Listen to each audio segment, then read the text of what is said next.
ಛತ್ತೀಸ್ಗಢ ರಾಜ್ಯದ ರಾಯಪುರದಲ್ಲಿ ನಡೆದ ರಾಷ್ಟ್ರಮಟ್ಟದ ಕಾರ್ಯಕ್ರಮದಲ್ಲಿ Savitribai Phule national woman teachers federation ರಿ ನವದೆಹಲಿ ಸಂಸ್ಥೆಯ ರಾಜ್ಯ ಘಟಕದ ಭವ್ಯ ಉದ್ಘಾಟನಾ ಸಮಾರಂಭ ಯಶಸ್ವಿಯಾಗಿ ನೆರವೇರಿತು.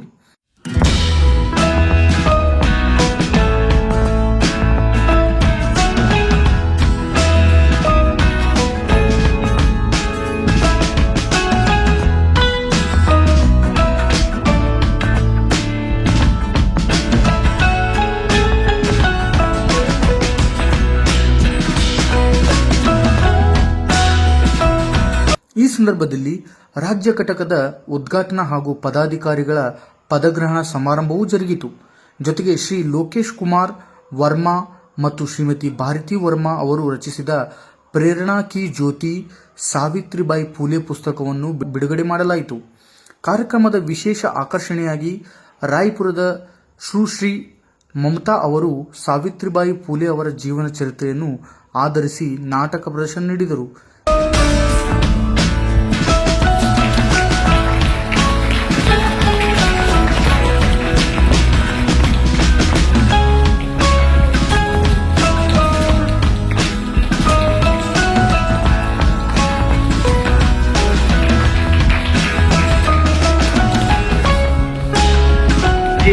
प्रेरणा की ज्योति सावित्रीबाई फुले रचनाकारी साहित्यकारियों में हमारे टीम के कोऑर्डिनेटर लोकेश कुमार वर्मा जी और स्टेट प्रेसिडेंट भारती वर्मा जी एक बार जोरदार तालियां होगी.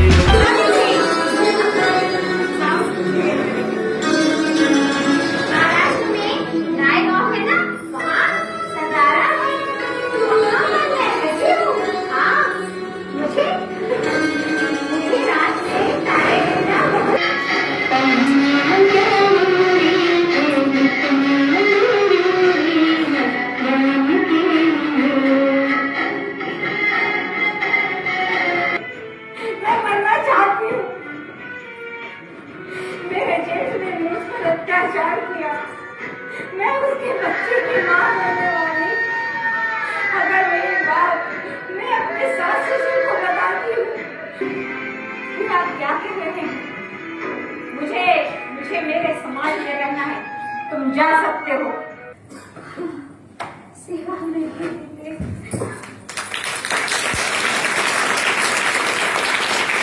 ಈ ನಾಟಕವನ್ನು ಅವರು 35 ದೇಶಗಳಲ್ಲಿ ಗಮನಾರ್ಹ ಸಾಧನೆ. ಈ ಸಂದರ್ಭದಲ್ಲಿ ಸುಮಾರು 100ಕ್ಕೂ ಹೆಚ್ಚು ಪ್ರತಿಭಾವಂತ ಶಿಕ್ಷಕರಿಗೆ ರಾಷ್ಟ್ರಮಟ್ಟದ ಸಾವಿತ್ರಿಬಾಯಿ ಫುಲೆ ಉತ್ತಮ ಶಿಕ್ಷಕ ಶಿಕ್ಷಕಿ ಪ್ರಶಸ್ತಿ ಪ್ರದಾನ ಮಾಡಲಾಯಿತು.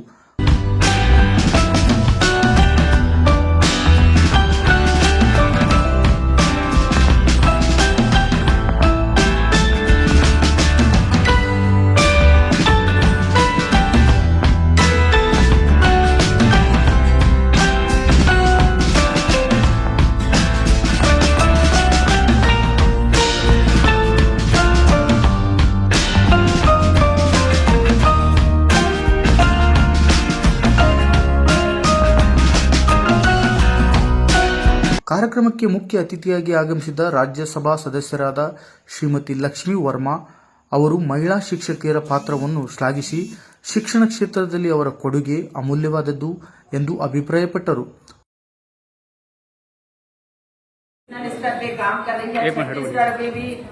उनकी टीम का गठन हुआ है और आज शपथ ग्रहण समारोह है. आप सबको मेरी ओर से बहुत बहुत बधाई और शुभकामना. इस टीम के बहुत सारे हमारे नेशनल पदाधिकारी भी आए हुए हैं, तो मैं उनका भी इस प्रदेश में हार्दिक वंदन और अभिनंदन करती हूँ. साथ साथ मैं आप सब से ये कहना चाहती हूँ कि सावित्रीबाई फुले हम सब शिक्षकों की टीम है और जिस प्रकार से उन्होंने जिस काल और परिस्थिति में महिला शिक्षा को बढ़ावा देने के लिए इस मातृभूमि की महिलाओं को पढ़ाकर जागरूक करने का काम किया है, निश्चित रूप से प्रेरणादायी उनका जीवन है. वो समाज सुधारक और समाज सेविका के रूप में, लेखिका के रूप में उनका जीवन संघर्ष में रहा है और ये भी एक अंतिम उनका जो समय था वो उस समय प्लेग बीमारी से पीड़ित लोगों के जो सेवा करते हुए वो इस दुनिया से विदा हुई है. तो ये मिसाल है हम सब शिक्षक हैं, हम सब समाज को सके, खासकर बच्चे, शिक्षक और बच्चों के बीच जो रिश्ता है वो सदियों पुराना भी वही था और कल भी वही था और आने वाले समय में भी वही रहेगा। समय बदलता है, निश्चित रूप से आज परिस्थितियां बदली है, लेकिन उसके बाद भी हम अपने दायित्वों को कैसे उन बच्चों के प्रति निभाएं, ये हम सबकी बड़ी जिम्मेदारी है। ಮತ್ತು ಸಂಘಟನೆಗೆ ಸಂಪೂರ್ಣ ಬೆಂಬಲ ನೀಡುವುದಾಗಿ ಭರವಸೆ ನೀಡಿದರು. ಕಾರ್ಯಕ್ರಮದ ಅಧ್ಯಕ್ಷತೆಯನ್ನು ವಹಿಸಿದ್ದ ರಾಯಪುರ ಮಹಾನಗರ ಪಾಲಿಕೆಯ ಮಹಾಪೌರರಾದ ಶ್ರೀಮತಿ ಮಿನೆಲಾ ಚೌಬೆ ಅವರು ಮಹಿಳಾ ಏಕತೆ ಮತ್ತು ಸಂಘಟನೆಯ ಮಹತ್ವವನ್ನು ಉಲ್ಲೇಖಿಸಿದರು. ಕಾರ್ಯಕ್ರಮದ ನೇತೃತ್ವವನ್ನು ಸಂಸ್ಥಾಪಕ ರಾಷ್ಟ್ರೀಯ ಅಧ್ಯಕ್ಷೆ ಡಾಕ್ಟರ್ ಲತಾ ಎಸ್ ಮಳ್ಳೂರ್ ಹಾಗೂ ರಾಷ್ಟ್ರೀಯ ಪ್ರಧಾನ ಕಾರ್ಯದರ್ಶಿ ಡಾಕ್ಟರ್ ಸಾರಿಕಾ ಎಸ್ ಗಂಗಾ ಅವರು ವಹಿಸಿ ಕಾರ್ಯಕ್ರಮವನ್ನು ಯಶಸ್ವಿಯಾಗಿ ಸಂಘಟಿಸಿದರು. हमारे बीच में प्रभु ध्वजन की श्रृंखला है, जिनकी आशीष वचन जिनके लोकेश वर्मा जी से निवेदन करूंगा पुष्प गुच्छ भेंट कर हमारे अतिथि वक्ता शिक्षकियों को अपना एक व्यक्तिगत मांग रहते हैं और अपने पेशावर की समस्याएं रहता है। उन विषयों के मुक्त रूप से चर्चा करके उसका हल पाना ही हमारे संघ का मुख्य लक्ष्य है। हमारे संघ पूरे कर्नाटक के हर एक जिला में और हर एक तहसील में स्थापित हुआ है और उतना ही नहीं, हर एक तहसील में सभी एकता से बहुत ही तत्परता से काम निभा रहे हैं। उतना ही नहीं, कर्नाटक में यह संगठन उच्च स्तर में खड़ा है, पर भी शिक्षकियों को एकता लाने के ध्येय से नई दिल्ली में इस संघ को सहकारी संघ में रजिस्ट्रेशन करवाया गया। यह बहुत बड़ी खुशी की बात है कि प्रथम रूप से इस वीर रानियों के छत्तीसगढ़ राज्य में हमारे सावित्रीबाई फुले राष्ट्रीय शिक्षकियों को संगठन उद्घाटन हो रहा है। यह बहुत गर्व की बात है। जिस तरह महारानी प्रफुल्ला कुमारी देवी, रानी पद्मावती देवी और अन्य देवियां ब्रिटिशों के विरुद्ध और हैदराबाद निजामों को विरुद्ध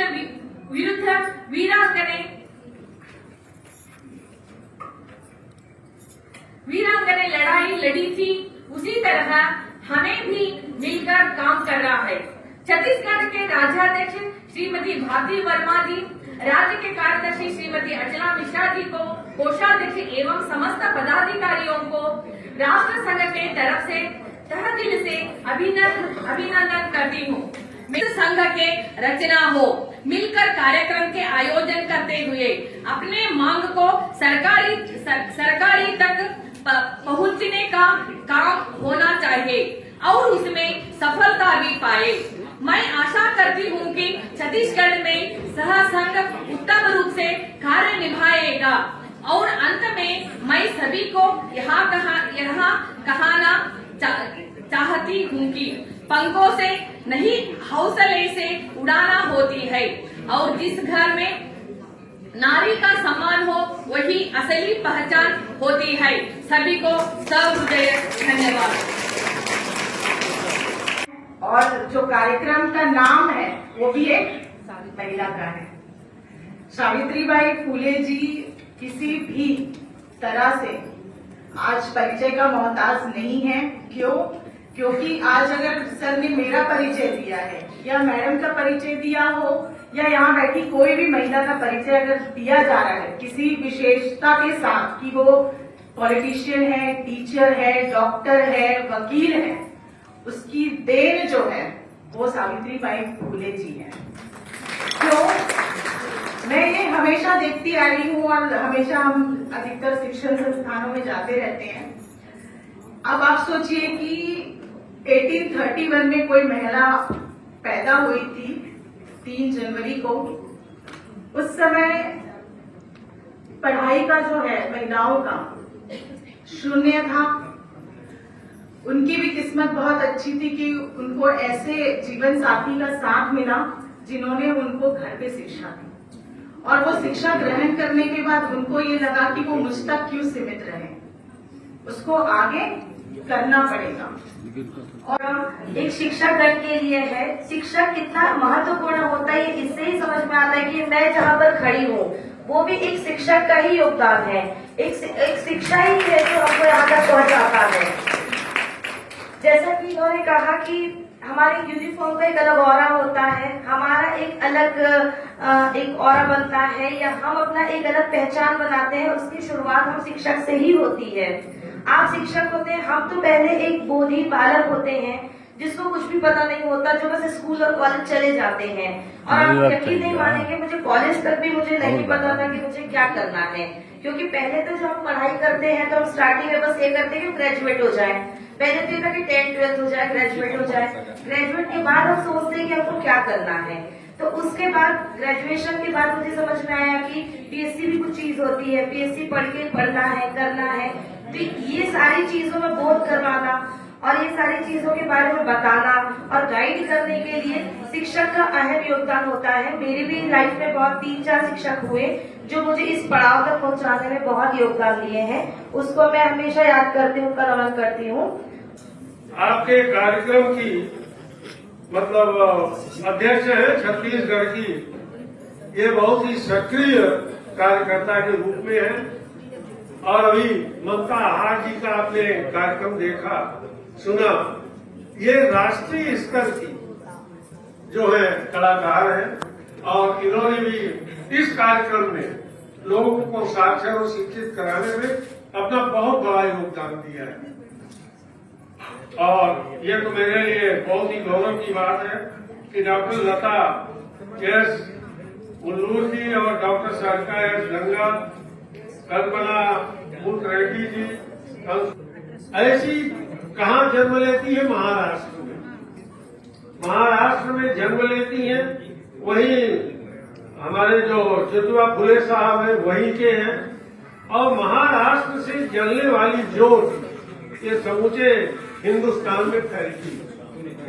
और आप कल्पना करो कि ऐसे युग में 18वीं शताब्दी का उत्तरार्ध और 19वीं शताब्दी का प्रारंभ, कितना संकट था उस समय किसी महिला का आगे आना, और ऐसे पिछड़े वर्ग का, यद्यप ये फुले शब्द जो है ये जो फूल बेचने वाले होते थे उनके लिए फुले शब्द का प्रयोग किया जाता है। तो माली जो होते हैं या फूल बेचने वाले, इनका समाज में उतना अपमान नहीं है हमारे छत्तीसगढ़ में।